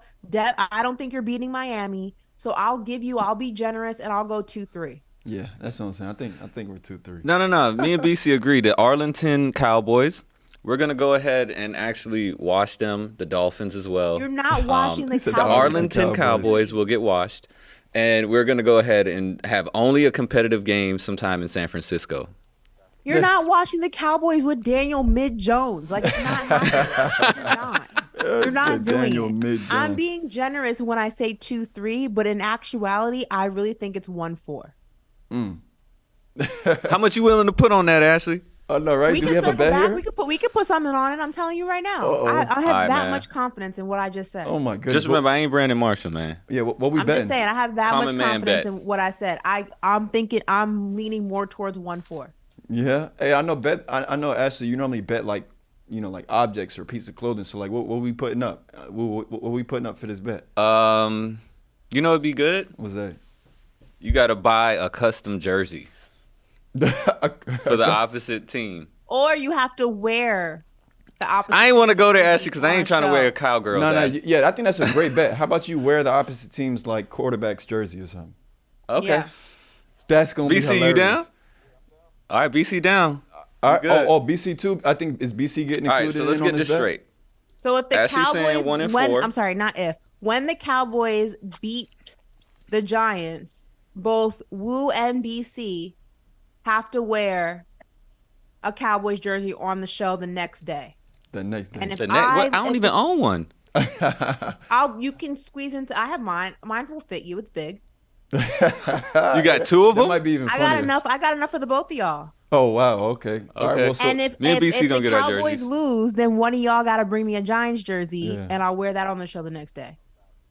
All right. I'll say, is that fair? To like you have to buy her the Giants jersey if you win? No, I'm they gonna have a have a Giants Giants jersey. jersey. Oh, okay, got you. You got one. You got a Daniel Jones jersey. Who's the player? Well, I don't have one currently. Oh, I see. Please say But, Eli like, Manning. plan on so I getting can one throw I up. before plan the on season getting starts. one before. Got you. I got to see how the trades and stuff work out. Are you gonna? If it's an Eli Manning jersey, I will start shedding a tear. Like The- I don't know if it's gonna be Eli. It might be straight hand. Oh, I mean, BC said he's gonna get you a Kickers jersey. oh, that's foul. See, I was gonna give you a player. That's Hey, I wanted to ask. Is So, Antoine, okay. we got Antoine? Ashley said 1-4. Yes, we got Twan. He's ready to go. Okay. Me and BC say 4-1. And what are you saying, Corey? Oh, those first couple games, I say 2-3. 2-3? Okay. Yeah.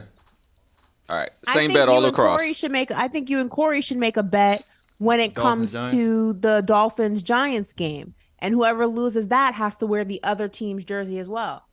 Yeah. Oh yeah, this is going all around, full circle in the I'm with it, studio. I'm with it. I got to get a modern. And we're gonna try to go to that Dolphins game. Jersey. I got a what's his name? Dang, it's a Clayton jersey. I wanted to remember his first name, but he's an all-time great receiver for the Dolphins. It's a little throwback one, but Okay. I think I might get me either a Tyreek Hill or a Tua Tagovailoa jersey. It might be one of those two. All right, match is set. Let's Yeah, go. Yeah. Arlington All right. Cowboys. All right. How about we welcome on Antoine Walker, our NBA contributor, talk some basketball. Antoine, you there? Yes, I'm here. My man, what's going on? How you doing, boss? I'm doing good. Doing good. Yeah, we were just talking Yeah. about Wu in the West here is Giants and whatnot. You had a team, right? Don't you have an NFL team? I'm a Bears Bears. team. I'm a Bears Bears. guy? I'm a Bears fan. Oh, okay. 100% die hard. There you go. Ride with them to the day I die. Okay. The Monsters of the Let Midway, you huh? know. Monsters of the They Midway. like them. There you go. All right, boy. Let's talk some of these NBA stories. So for our first one, Jimmy Butler. This was an interesting one. He says he won't attend his ceremony if he's inducted into the Hall of Fame. We actually got a clip from that interview. Let's take a look at it real quick. Your good friend Dwayne Wade's going into the Hall of Fame in a couple months. Have you allowed yourself to think what it would ever mean to you to be elected into the Basketball Hall of Fame? Yes, I have. And what do you think? Don't care. You don't care whether you're a Hall of Famer? No, I don't. Do you think your resume? Still don't care. Honestly speaking, could care less. If we're being brutally honest, if I was selected to the Hall of Fame, I'm not going. You're not going to accept it? No, I'm not going. Like, it's like the festivities and all of that. I just want to go put my feet in the sand somewhere. I felt that was kind of ironic, Antoine, because we were really just talking about Jimmy Butler, potentially being a Hall of Famer the other day. What are your thoughts on that, though? He says he won't attend the ceremony. I mean, obviously, I don't like it. I don't understand why you would not attend, but because it's an unbelievable honor. It's the highest honor that you can get, and people can pay tribute to you for an amazing career. So I don't understand the reason why he really doesn't want to attend the Hall of Fame. Doesn't make sense to me. But it's a new age of players, man. These guys have different respects for the game, and I can't get into their head. I just love everything about the job I was able to do in the NBA as being a professional athlete. I want everything that comes with it. I wanted to make the All-Star team. I wanted to win the NBA championship. And if I was fortunate enough to get into the Hall of Fame, that would have been great. But for him to say he doesn't not going to attend the Hall of Fame would be ridiculous. I think he just speaking at that moment. I think he would change his mind. Yeah, I mean, I'd hope so, right? Ashley, what are your thoughts on that? I think it's cap. Right. Right. Like if we listen, Jimmy, love his game, love his energy, but he's a liar. Like, be for real. Like, if you don't have to be that cool, Jimmy. It's okay to want nice things. It's okay to desire things. I think that any player to say that you get to the Hall of Fame, which is the ultimate enshrinement of legacy, and you wouldn't even attend the ceremony is just such BS to me. Mm-hmm. It's like wanting to be cool so badly. It's not real. That's not true. That's like saying you win a championship and you're not going to the parade. Right. You don't have to lie. It's okay to want nice things. It's okay to it's okay to celebrate your accomplishments, especially something that magnitude. We're not talking you going to your high school gym when your jersey gets hung in the bleachers or in the rafters or whatever. We're not talking about that. I'm not even talking about your jersey getting hung in the rafters at the Heat Arena. We're talking about the Hall of Fame. Right. To sit there and lie through your teeth and say, I don't really care about that. I wouldn't go. Come on, Jimmy. Be for real. Right. Just be for real. Honestly. It's okay. Man. Yeah. Hey, real quick, BC, can you give me the camera? I just want to say, that's big cap, bro. That's big cap, man. That's big cap. That's big I know cap. he's going to attend. I'm just saying. That's too funny. I mean, well, while we're on Jimmy, Antoine, we didn't have you on really immediately after the Heat lost to the Nuggets. I shouldn't even word it like that. When the Nuggets beat the Heat to win their first NBA title. I sounded like a sad Heat fan. You did. Yeah. We didn't get your thoughts really on the finals and whatnot and the Nuggets taking it. What are your thoughts on that? I thought it was a very entertaining finals. I think for Miami Heat, when you look at their roster and, really having one superstar and the way they competed, I thought they made it very competitive. Even though they lost to 5, I thought the games were really good and intense. They just was under demand. Yeah. I mean, let's just be honest, from top to bottom. Denver roster was better. I wouldn't say they was better coached because I have so much respect for Eric Spoelstra, but the roster was better. They were deeper. They were healthier.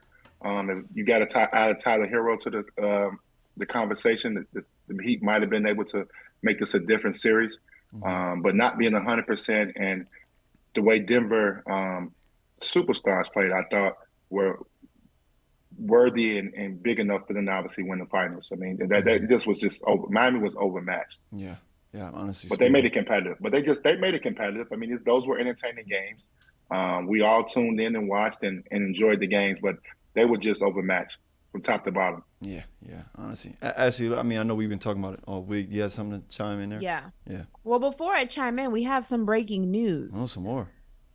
4 minutes ago, Shams tweeted out the Washington Wizards and Bradley Beal will work together to find a trade for the 3-time All-Star if the team elects to reset the roster in the near future. It is time, ladies and gentlemen. Bradley Beal may be on his way out of DC once and for all. I've never been happier to announce he is a future New York Knick. We missed out on Dame. Potentially. We missed out on LeBron. We missed out on Kyrie. We missed out on KD. We missed out on Zion. We will not miss out on Bradley Beal. Welcome to New York, Bradley. It's going to be one hell of a ride. Continue, folks. I mean, they'll probably have to send RJ Barrett, won't they? Well, I got to comment. I think this is a great move for Washington. I think if you're not going to win right now and be able to compete and get in the playoffs consistently, I think you do have to trade Bradley Beal and just get a reset. But I think they got to get some draft picks. You got to go back and just start over. I think this would be a great move for both of them. And then put Bradley Beal in a situation where he can get on the big stage. I mean, obviously, and see what he can do on the big stage. So I think this is a great move for both Bradley Beal and the organization. That's actually pretty good. Yeah, no, it would. I mean, I actually think it would work. But who do you think the Knicks would have to come up off of for Bradley Beal? Somebody young, maybe a RJ Barrett, like that, and some picks. Maybe 2 young players and some picks could probably get it done. But I like that. I think this would be a great move, and it'd be a great move for the Knicks too. I mean, the Knicks, if you can continue to add pieces around Julius Randle and the things that they got going there, obviously with Rick Bronson and so they got some stuff going on. You know what I mean? So I think the best move would be, sit down with Bradley Beal. If he's got a destination, it's probably going to be somewhere he probably cannot get to. That's usually what happens in those situations. Right. So he probably can't get there. And then you just make the best move for the organization. You get off a ton of money that you would have to pay him over the next few years. And if you can get some draft picks and restart the organization again, I think it'll be great.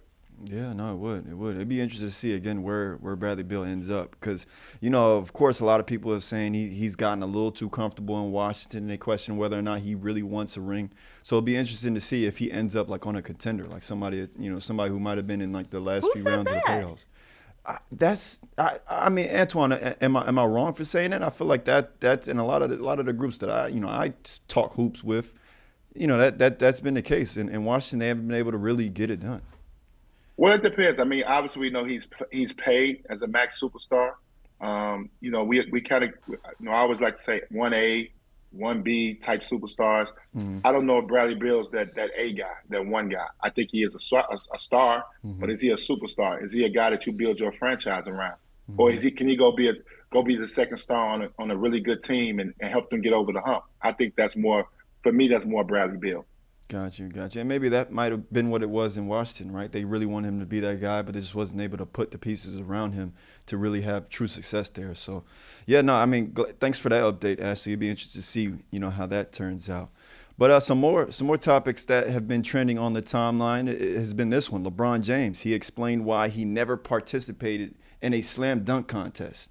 And I swear we were having this conversation maybe offline or whatnot, but why LeBron? You're one of the greatest dunkers, in-game dunkers at least, right? Why couldn't we get you in the dunk contest? Well, this is his explanation. I'll read it. He says, I don't think it was something that I wanted to accomplish in my career. It's not a goal of mine, and it never was coming into the NBA to be a part of the dunk contest, Making the NBA All-Star team was being the league MVP, winning Defensive Player of the Year, winning NBA championships. Those were some goals of mine. The NBA dunk contest was never a goal of mine, so it wasn't something that I had too much passion for. Antoine, I mean, was that good enough for you? Would you have still liked to see LeBron James in a slam dunk contest? I would have loved to see him in it, and I think if we love and respect the game, and I've never been I'm not athletic like those guys that can jump. So He's never been on my radar. But I was happy when I participated in the 3-point contest. Please don't look those numbers up. They were horrible when I participated. Don't embarrass me and put those numbers up. But I think I would like it. But it was something that I want to do. It was a bucket list thing. Something that obviously when you, as a child, you grow up and you watch the All-Star Weekend, you want to be a part of it. So I was excited, not only to play in the game, obviously, but to be able to do the 3-point contest, regardless of what the result was. I was happy about it. I think if you love the game and you care about the game, you want to do all those things. And I think LeBron wanted to do it. I don't know if he embarrassed and thinks he won't be able to win it. But yeah, young in his career, LeBron probably could have won it. Right. I think he could have won it. But it's unfortunate, but I know LeBron loves the game. I mean, you want to do everything to participate in this game if you're a real basketball guy. I hate when you see guys sit out certain things and don't appreciate what the other guys have established and made it big and made the NBA All-Star Weekend what it was. But it's unfortunate because we've seen a lot of great players participate in it, whether they win or lose. And it's unfortunate we won't get a chance to see LeBron do it. Yeah. Ashley, I think I hear what Antoine's saying. I agree with that. I think if he participated when he was younger, I definitely think he could have won it. Yeah. But I also think we have to have the very real conversation that little by little, the dunk contest, All-Star Weekend in general, has kind of lost the enamory of it. Even the All-Star game, like there was a time when you were selected to participate in an All-Star game, those guys took that game seriously. They played actual basketball. Like it wasn't this all scoring, no defense. No, they were playing a real game. Even Kobe said, like, we're not out there just, when back in the day, Kobe famously said this, this is not a direct quote, but he was like, no, we're playing. This is not, we're not just playing for fun. We're playing out there to win. Yeah. It's lost that a little bit. I think that the same can be said with the dunk contest. I think that, it needs some sort of a revival. It needs some sort of a refreshing. A lot of guys don't want to do it anymore. A lot of guys, want to take that week and just enjoy it, on an island somewhere. They're not really interested in going to these cities and doing, these all-star festivities, especially the older guys. I think, maybe the rooks are more enamored with it. But once you're in like year 6, year 7, you're like, I don't really care. That's another reason that we never saw John Morant do the dunk contest. He's like, if you're all gonna pay me, otherwise I don't care enough. I think It's just lost that glory, that glitter about it. And I think the league has to do something to kind of bring that back, because I think that we're gonna see a lot more guys. I think the trend of guys not willing to do certain things like the dunk contest, I think it's gonna continue unless you like spice it up somehow. Yeah. Ash, I understand what you're saying. You make a lot of sense, but seriously, these guys, the prize money is ridiculous. You get a ton of money to participate. And how much money? Tell me, how much money? Just to participate. I mean, no, just to participate. And then, like I did, these guys got incentives in their shoe contract. If you got a good agent, you got incentives for All-Star Weekend and the shoe contract. They got plenty of reasons why you want to participate. And then if you love the game, we shouldn't be having this conversation about All-Star Weekend. All-Star Weekend is our time to shine, to showcase to the world our skills, our gifts. And if you love the game, you should be a part of that. LeBron James has been the face of the league for a very long time. How you don't want to participate? Is it the fact that you may lose? Is that the big thing? That can't be the big problem, because you're getting paid to participate. Yeah. And he grew up watching. So I don't really make excuses for guys. Our superstars in this league should be in full participation of All-Star Weekend. The game should be played with toughness, be played hard, and you should compete. That's what we grew up doing. That it shouldn't change. We grew up watching that. The All-Star game should be competitive. I agree completely. But I don't give them no break. I agree completely, but it's not that anymore. If you look at the All-Star game in the early 2000s and the All-Star game now, it's night and day. They're not out there playing real basketball. Those guys don't want to get hurt and have to rehab and potentially miss out on the playoffs. Like, they're not worried about that. They're not trying to mess up their business, mess up their bread. Also, like the guys who are older, when we're talking year 6, year 7, year 8, they're just trying to make sure that they can see a healthy season every single year. They're not worried about I mean, even look at the people who participate, the players that participate in the dunk contest since in the past, I want to say 3, 4, maybe 5 years. Like, It's no longer Blake Griffin jumping over a Kia. You don't see that anymore. It's like God, you have to Good like times. pull teeth to get certain guys to do it or even ask them. And most of the time they don't even want to do it. So you got to go to like option B, C, D. It's kind of Well, lost that whole old that's school because mentality. that's because most guys that are participating in All Star Weekend are rich. They make a ton of money, so the prize money and the money is not relevant anymore. Well, back in the day, it was a little, that was an extra incentive to get guys to participate. So that's why when you saw that, but you remember they was like, well, let's make the dunk contest $1 million and see how many guys get in it. You know what I mean? Everything can be predicated on dollars and cents. These guys NBA players are paid well. We have a lot of respect and history for the game. So if you want to lose that, then don't do All-Star game weekend, period. Just give guys 4 days off. Why do an All-Star game? You can pick the guys, just pick the players who's All-Stars.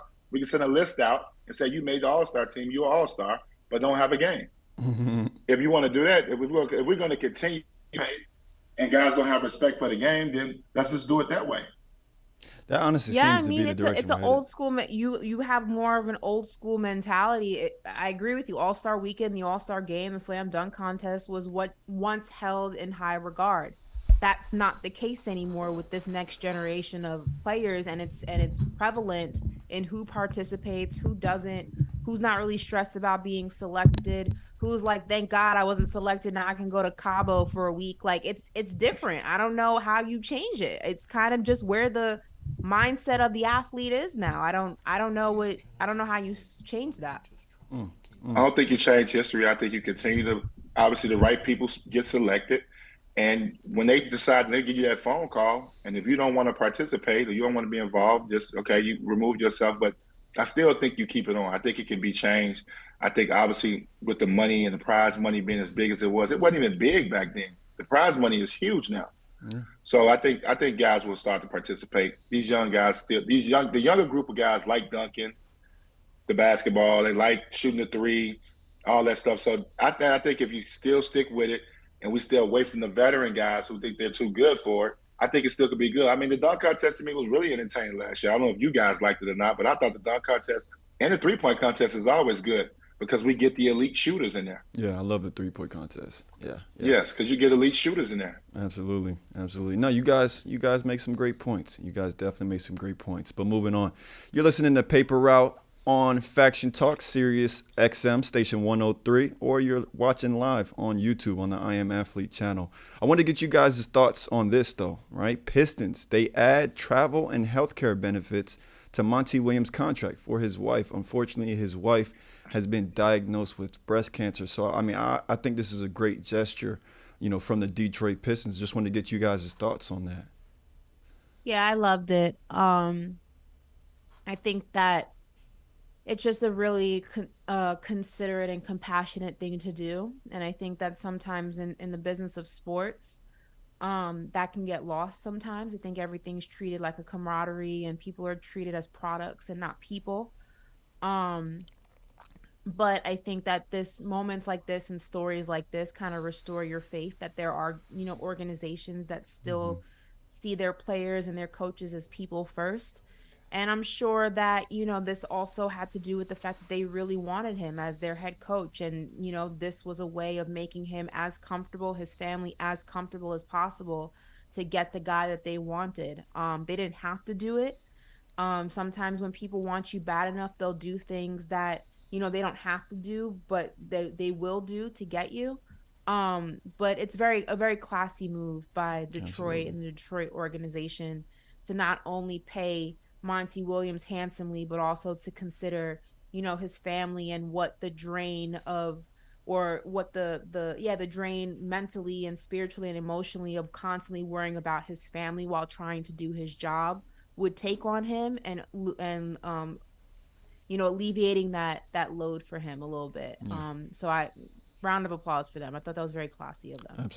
Absolutely. Antoine?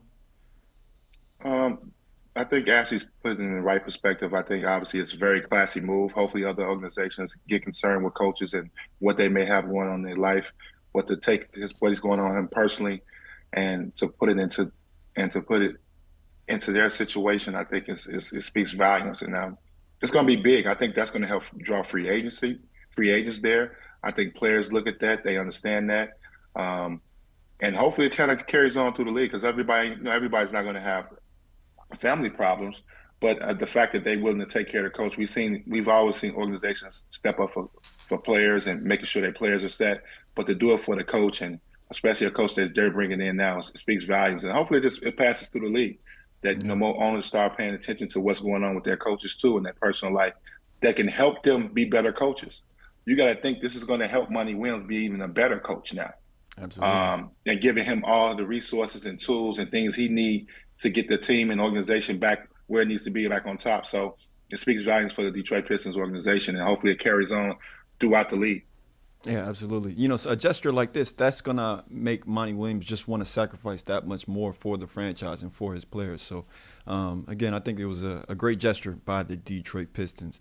But, all right, moving on. Another topic that's been trending lately, the Miami Heat apparently made an offer for Kyrie Irving at the trade deadline. So that would have, of course, sent him at the time from Brooklyn to Miami. Do we know what was included in that trade package? No. But what we do know is that the Miami Heat essentially wanted Kyrie Irving on their team. I want to just talk about that, Antoine. Do you think Kyrie Irving, of course, he's actually looking for, a potential destination really this offseason, considering he's a free agent and whatnot. Do you think Kyrie Irving could be a good fit in Miami? Oh yeah. I mean, Kyle Lowry's probably on his way out the league. Maybe have another year left in him. They don't have any bag-up point guard that they're grooming. He would be unbelievable to be able to land a guy like that with Jimmy. Because we've seen Miami struggle this year, and if you're a Miami Heat fan, we've seen them struggle this year throughout the playoffs with scoring. And to get another big-time score like this would be incredible. I mean, I love Kyrie. I know he has some things off the court. I don't put that onto the basketball court because he still produces on the basketball court. But he's one of the most talented guards in the league. I mean, one of the top 3-point guards in the league. When he's healthy and he's right, there ain't too many better than him. So if Miami's got a chance to get him, I think you lay out everything you can to get him. Yeah, no, you make a great point there. Ashley, what do you think? You think Kyrie would be a good fit in Miami? Well, first of all, Josiah, you are petty, my brother. You are one petty guy. Because even looking at the roster that Miami has, right? You can kind of guess what that package might have looked like. It probably for Kyrie, you probably packaged up, if I had to guess, Tyler Hero maybe. You probably packaged up 2 of those undrafted guys, maybe a pick.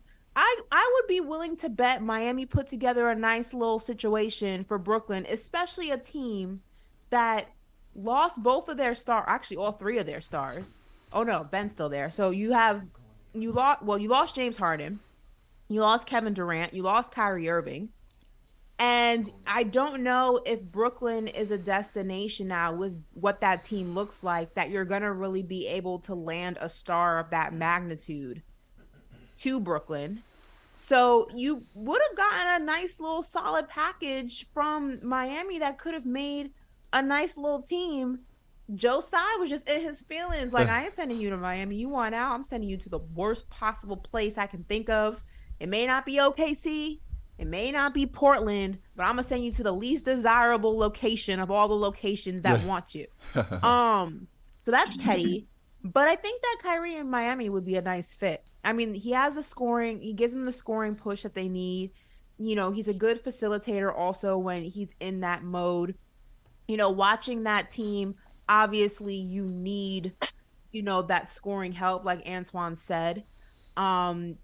I actually think that Eric Spoelstra and Pat Riley would do wonders in keeping Kyrie kind of on task. The Miami Heat culture is very real. Yeah. And I think that he wouldn't do as bad in Miami as people may assume. It could be an interesting fit. I'm surprised. I would be willing to see what that package looked like that he turned that down. Yeah, To me, it sounds like he was just in his feelings, which is fine. Yeah. Well, I mentioned that there's been a couple landing spots circulating really, online and whatnot. Another one, Houston Rockets. The Houston Rockets said that they may potentially pursue Kyrie Irving. That is, if the James Harden reunion falls through. So right now he's looking like a plan B. But Antoine, you think the Rockets? What do the Rockets have going on for them? You know, they got the new head coach. They're looking to add a few pieces there, potentially a Kyrie Irving, and like I said, that's really their plan B if they could bring back a James Harden. But do you think a Kyrie could work in Houston? And I don't think so. I mean, as much as I love Kyrie's basketball ability, I don't know how much of a leader he could be with these young guys off the court. And I think that's important when you talking about a guy, a championship player, obviously in Kyrie Irving. Is it going to be strictly basketball? Is he going to focus on basketball? Then yes, I would definitely take a chance on Kyrie. But we all know Kyrie can venture off into other things off the court. I don't know if you want to bring that into a young team, especially when you're in rebuilding mode. So that's something I would really have to think about. I will have to see where his head is at. And is Kyrie going to be willing with the rebuilding processes? That's where his mind is at, that, hey, I'm going to be a leader on a rebuilding team. Right. Kyrie Irving's been in the mix now for the last 5 or 6 years, like deep playoff runs, couple championships. He's been in the mix. Does he want to go back to that? And he's going to give you 110% effort and leading your young guys. So if I'm the Houston Rockets, I probably would stay away from that. Yeah, no, I agree. Yeah, what do I you think, agree. Ashley? I don't see that being a fit. I think that those guys are. I think they're. I agree with Antoine. It's too young of a team to take that risk. I think Kyrie needs to go someplace that's a little bit more seasoned. The guys are a little bit more seasoned, not as impressionable. There's a little bit more structure, a little bit more direction. I think that Houston's going to be in a rebuilding era in some way, shape, or form for a few seasons. They'll probably be a playoff team in some capacity, a low seed or a play-in team. But he needs to go someplace that already has an existing infrastructure, a culture, a nucleus, if you will, like something that he can't influence because we have our thing. You're coming here. This is how we do it. And I don't think Houston's that place. Yeah. Can I suggest maybe somewhere like Milwaukee? A Kyrie? Get rid of like a Drew Holiday, Chris Middleton, and then you add in a Kyrie. It's already a championship team. They got. I don't think Kyrie's going to go to Milwaukee, respectfully. You think because of the market, or do you think because of the roster they have? I don't. This is a man who was trying to force his way to LA. Like, you think he's going to go to Milwaukee? I'm just saying. I feel like he could get probably the most money. He could be competitive and play a true point guard. Well, yeah. I'll say if he goes to Milwaukee, it'd be solely because he wanted to just play with Giannis. I don't think it'd probably be the best fit for him, because he really isn't like a true point guard. You know what I'm saying? He's more of like that combo guard, just score, put the ball in his hands when you need a bucket. So, that I don't know. That may or may not be a good position for him. I don't know. I mean, yeah. Antoine, did you chime in on that? Milwaukee? I couldn't hear your question. Milwaukee, yeah. Do you think Kyrie would work in Milwaukee? Depending on what Milwaukee gave up. Yeah. I think it depends who Milwaukee had to give up. If they had to give up a lot to get him, then I wouldn't do it. Yeah. But if you could keep the core intact and add a Kyrie Irving, I would do it in a heartbeat. Yeah. I mean, we'll see. I mean, think about what we're saying here. This is Kyrie Irving who went from Cleveland to Boston to Brooklyn to Dallas. Yeah. You think he wants to go to Milwaukee?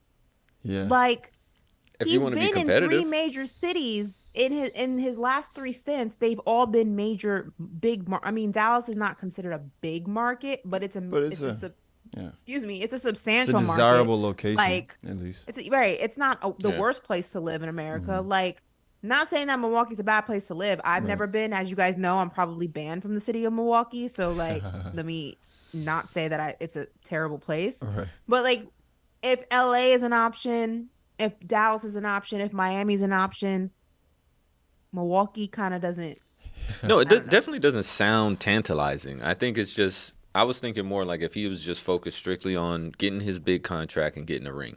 That's the only reason why I suggested it, because you have to keep Giannis. If you remove Giannis, that team, I don't think it's worth it for Kyrie to even go over there anymore. So that's why I was like, get rid of a Drew Holiday, get rid of a Chris Middleton, and then let's see what happens. If Kyrie's allegedly trying to get LeBron in Dallas, he may like Dallas. Yeah. I know a lot of people. I mean, went that to also Texas has been a scenario where he just stays there and then maybe they add a few pieces in Dallas. But I mean, from what we saw, I don't know if Dallas is going to work. I honestly don't think Dallas is going to work. They need to add a lot on the defensive end, the defensive side, right? Like some more 3-and-D guys. The guys that they essentially gave up to get Kyrie.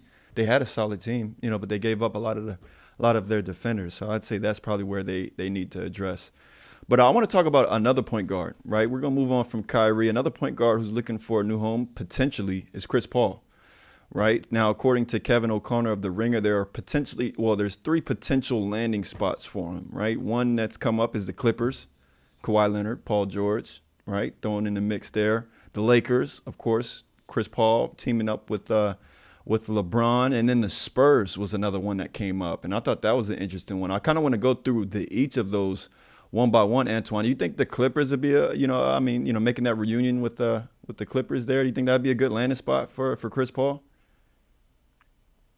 I like Chris. I think he's at a point in Chris' career where Chris probably needs to come off the bench and lessen his role. I think Phoenix needed him to do too much and play 30, 35 minutes. That's a lot for Chris Paul at the stage of his career. Yeah. But if he can go to a team like the Clippers and put a young point guard with him, and you can play Chris Paul late, I think he's still a starting point guard in the league. But if he get those minutes to about 28 minutes a night and playing him late in the fourth quarter and when it's decision time, I like that for Chris. But he can't be in your top 3. I guess that's to say your top 3 guy on a team where you need big production from him.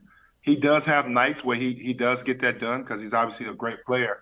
But I think we have to realize that as a player, you got to understand what you're asking Chris to do. Chris can't go get you 30 and 20 assists anymore. No, that's not his game. Right. But if he gets into a situation where you can lessen his minutes and play him late, because I love his decision making, his defense, he's going to make sure guys are in the right spot. His leadership qualities are second to none. So he's going to bring a lot of value to the team. But you just got to nurse his body. And you got to have a coach that knows how to do that and get him ready for the most important part of the season. You guys know that's playoff time. Yeah, I can see a team using Chris Paul like how kind of the Heat used Kyle Lowry. Because if you notice with Kyle Lowry, he's not really in the starting lineup typically, but he does close those games, right? He's that guy that's on the court really to set up plays and facilitate. Yeah. So yeah, go ahead. DC said the Knicks. The clip. No, we're good. The Clippers have enough problems. They don't need Chris Paul.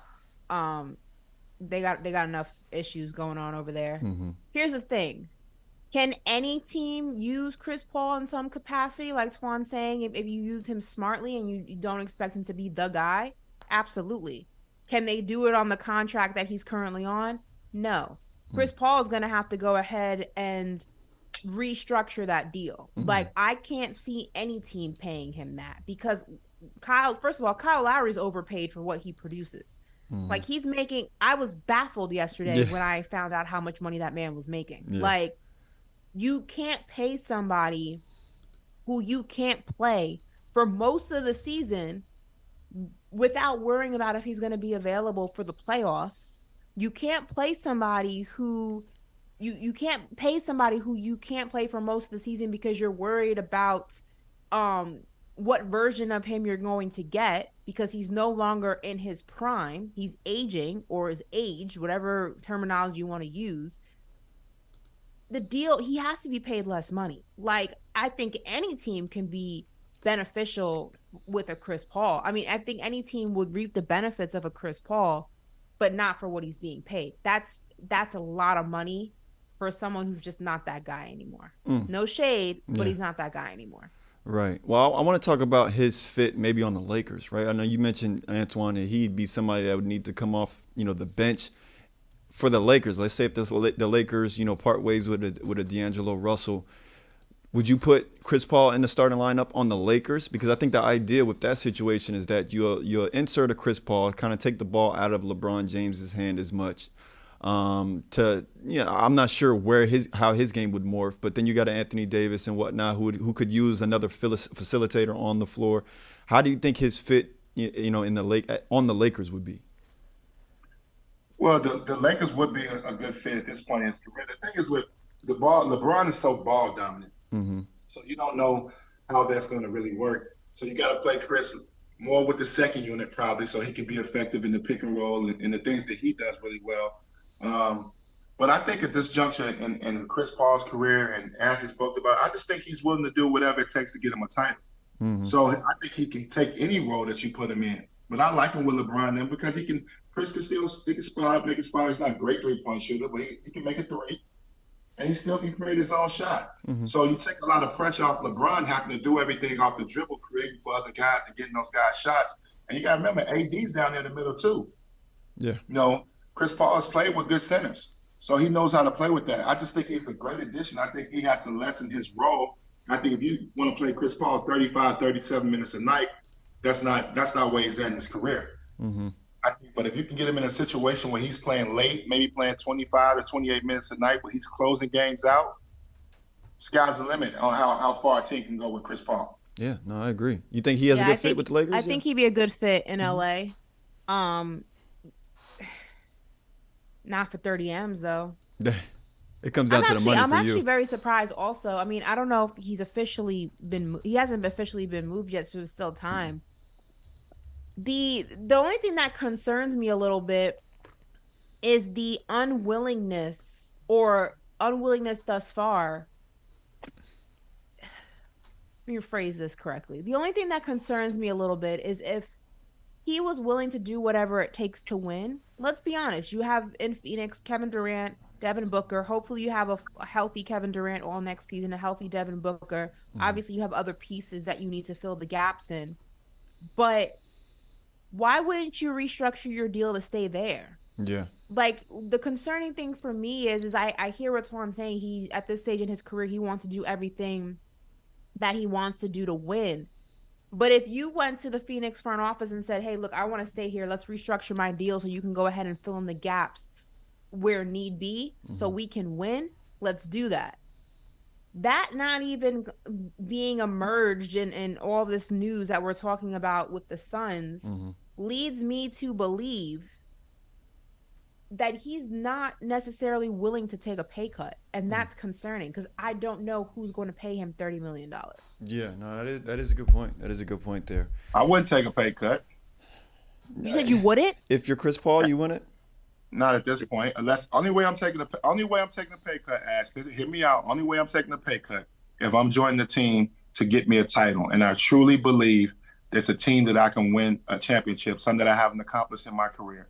If I can win a title, then I will look at it. No, for sure. That's what I'm saying. If you're going to go to a team like the Lakers, for example, and Chris Paul really believes that the Lakers are a championship contender.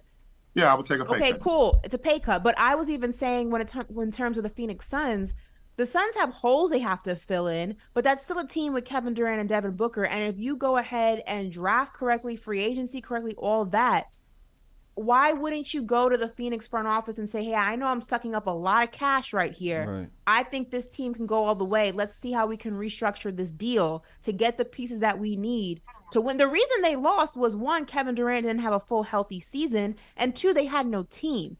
The reason they didn't have a team was because they uprooted a lot of it for Kevin Durant, but also the reason they're not going to be able to build a team or have a hard time struggling to build a team, which is why they want to trade Chris Paul in the first place, because they don't have any money.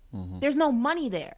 So for me, that not even being a story that's been put out there that Chris Paul is willing to restructure his deal with the Suns leads me to believe that he still wants to hold on to that paycheck, which is problematic because I don't know who's going to pay him that, especially a championship contender. I like that idea. I think that's obviously something that he would have to be willing to do, even if they backload it and pay it down the line, but just bring the number down. The number is the problem. The number is so big. So even if he tears that part up and takes a smaller number and they extend it out, even though he may not extend it out and guarantee it, I think that's something that'll work. I think that's a great idea. Hopefully he'd be willing to do something like that. Yeah. Maybe you should be in the front office, Ash. That was pretty good. I like Listen, that. Twan, if I was in the front office of the New York Knicks, you know how many chips we would have by now? Like, I'm telling you. Well, listen, I sent them my resume a few times. I don't know what's going on. I don't know what's happening. Well, I want to talk through this last trade scenario, right? Which would send him to the Spurs. I think the Spurs could be a pretty good option for him. If right now, you know, they have the number 1 pick in next year's draft, which is a week from tomorrow. And obviously a lot of people are predicting that Victor, you know, Wembanyama is going to be their number 1 pick. And we talk about how good Chris Paul is in the pick and roll with centers and whatnot. Can you imagine if he gets a young talent like, you know, Victor? How do you like that spot for him, Antoine?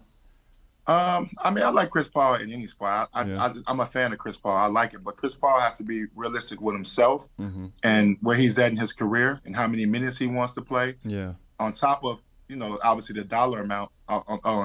But it's about how many minutes he wants to play and what his body can tell. We've seen the last couple of years him not, you know, he's had these growing problems and not been able to get through a season. So I like him anywhere. I think obviously with a young guy like that, he can help groom him, and he's obviously great in the lob and pick and rolls and those things, so he can help the Spurs out. But I don't know if the Spurs, he just going there to help him, or because they're not really, they're going to be fighting just to get into the playoffs. Yeah. You They know what I mean? got some good young names though. I don't know if you follow them at all. Keldon Johnson, Trey Jones. I'm not saying. No, I follow the Spurs. I understand that, but Chris Paul's at a point in his career right now where he's trying to win an NBA championship. That's the only thing. You know, when you fill out his resume, that's the only thing that's missing. So I think that's what he should be seeking out right now. And I'm with Ash. If he has to take a pay cut to do that, I'm pretty sure Chris is at the point in his career where he may do that, depending on how important the championship is to him. Yeah.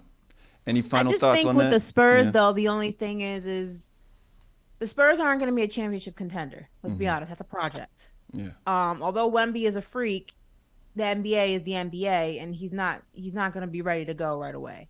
So he's not going to take a pay cut to go to San Antonio. He's going to want his full 30 mil, which will then put San Antonio in a situation where they're not going to quite be able to build and be prepared for that next chapter of the San Antonio Spurs. So with that situation, the only reason I don't think it works, while from a Chris Paul, if we're just looking at X's and O's, it works. If we're looking at the money and the business, it doesn't quite work. Because I don't think that's where I don't think Chris Paul's looking to go to a project. I think he knows this is I'm on my last chapter, a few chapters in my career. I got to go somewhere that's ready to win and ready to win now. And it's just that for me, that's not San Antonio. That's a few teams, and the Spurs aren't one of them.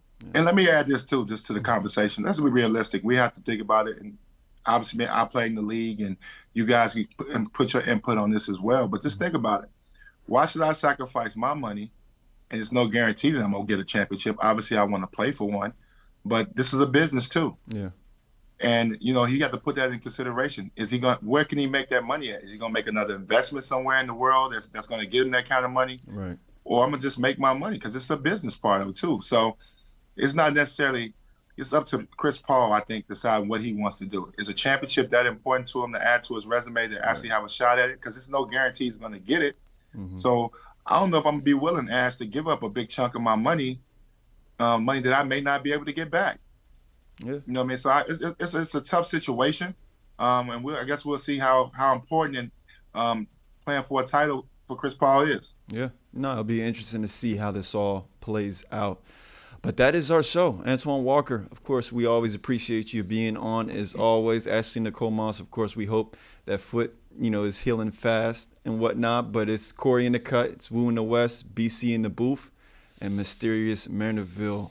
Paper out, folks. We'll see you tomorrow. Y'all have a good one.